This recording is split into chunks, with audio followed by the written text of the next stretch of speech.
ne dites pas à ces personnes « Ouais, on peut plus rien dire, ça va ». C'est violent. On va dire qu'il y a deux camps, hein. Il y a ceux qui en ont souffert de ces blagues-là depuis toujours, et puis il y a ceux aujourd'hui qui disent oui, mais on n'a plus rien le droit de dire. Comment on fait la part des choses, quoi? C'est super compliqué. C'est très facile en fait.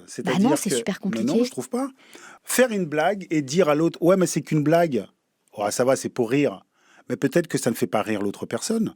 Et si vous êtes respectueux de l'autre personne, peut-être que vous réfléchissez en fait. Est-ce qu'il y a des blagues, vous, qui vous ont blessé, par exemple? Bien sûr. Vous savez, quand j'étais enfant, je ne comprenais pas pourquoi tout le monde riait aux blagues de Michel Leb. Ça, c'est un truc que je ne comprenais pas.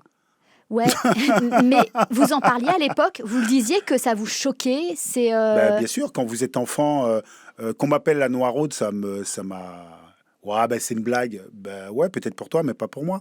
D'ailleurs, avec les élèves, quand je suis dans la classe, je leur demande d'analyser les blagues. Les voleurs, c'est toujours les mêmes. Les Arabes. Ok.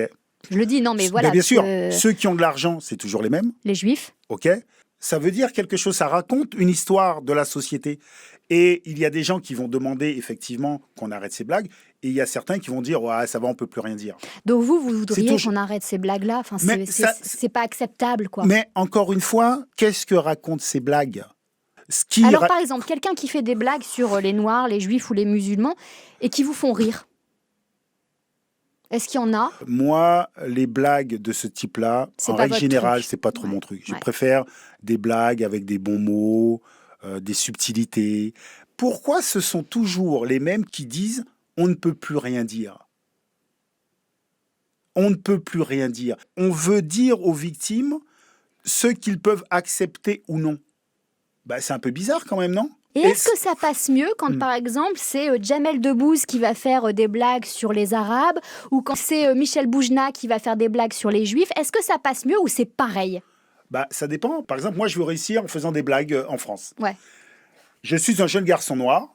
Je raconte des blagues sur les Noirs. Croyez-moi, je vais avoir du succès. J'en suis sûr. Les personnes stigmatisées vont eux-mêmes faire des blagues sur eux. Et ça marche. Parce que la société se déculpabilise à ce moment-là. Mais alors, est-ce que ces gens-là vendent leur âme au diable? Non. Non. C'est pas ça, c'est qu'ils veulent réussir dans la société. La question, c'est l'image que vous projetez. Mais pour certaines personnes, c'est super violent. Quand je suis dans un terrain de foot et qu'on me fait le bruit du singe, je ne suis pas blessé, moi. D'accord? Mais je sais ce que ça produit chez des enfants qui vont regarder le match.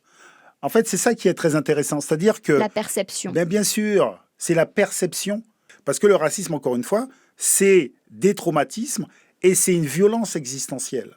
Donc, ne dites pas à ces personnes « Ouais, on peut plus rien dire, ça va. » C'est violent.